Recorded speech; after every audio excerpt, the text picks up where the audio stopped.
برج سور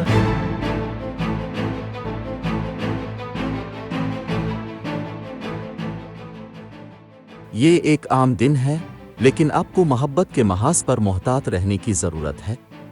آپ کو کسی بھی منافع بخش اسکیم میں سرمایہ کاری کرنے سے پہلے 2 بار سوچنا چاہیے۔ کچھ کپڑے، فرنیشنگ اور گھریلو آلات پر خرچ کر سکتے ہیں۔ بچت بڑھانے اور اخراجات کو کنٹرول کرنے کے بارے میں سوچنے کا یہ بہترین وقت ہے۔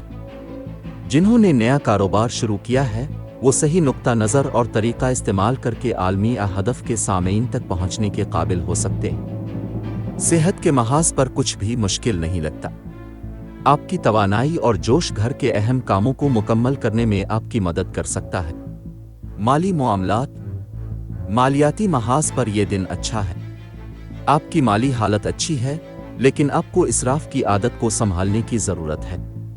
آپ اپنے قریبی کسی کو خوش کرنے کے لیے ایک مہنگا تحفہ خرید سکتے ہیں۔ گھریلو اور خاندانی معاملات، گھریلو محاذ پر آپ کا دن معتدل گزر سکتا ہے۔ آپ کے اچھے کاموں کو خاندان کے بزرگوں کی طرف سے سراہا جا سکتا ہے۔ شادی شدہ زندگی میں چیزوں کو آسان بنانے کے لیے آپ کو اپنے جذبات کو اپنے شریک حیات کے ساتھ شیئر کرنا چاہیے۔ کیریئر، ملازمت اور کاروبار، کام کے محاذ پر سب کچھ اچھا لگتا ہے۔ پیشہ ورانہ محاذ پر یہ ایک بہترین دن ہے۔ آپ اپنے کاروبار کو بڑھانے کے لیے کچھ بڑے قدم اٹھا سکتے ہیں۔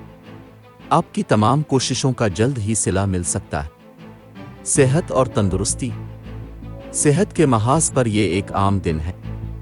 کچھ لوگ کسی مہم جوئی والی جگہ کے سفر کا منصوبہ بنا سکتے ہیں۔ انہیں محتاط رہنے کی ضرورت ہے، کیونکہ مختلف موسمی زون صحت کو متاثر کر سکتے ہیں۔ فٹ اور ٹھیک رہنے کے لیے ہائیڈریٹ ہونے کی کوشش کریں۔ محبت و قرابت، یہ محبت کے محاذ پر ایک خوش قسمت دن نہیں ہوگا۔ محبت کے محاذ پر یہ دن سازگار نہیں ہے، اس لیے کسی بھی محبت کے معاملے میں پڑھنے سے گریز کریں۔ آپ کو اپنے پریمی یا ساتھی کا بدصورت پہلو دیکھنے کو مل سکتا ہے۔ اپنی مشکلات اور مسائل کے حل میں آسانی پیدا کرنے کے لیے صدقہ کریں اور ہو سکے تو بھوکے لوگوں کو کھانا عطیہ کریں۔ لکی نمبر 2، لکی رنگ جامنی۔ آج کے دن دوستی اور رشتہ ازدواج کے لیے موزوں افراد ہیں۔ برج دلو، باقی تمام برج کے لوگوں سے احتیاط برتیں۔ آج کے دن ملازمت اور کاروبار کے لیے موزوں افراد ہیں۔ برج حمل، باقی تمام برج کے لوگوں سے احتیاط برتیں۔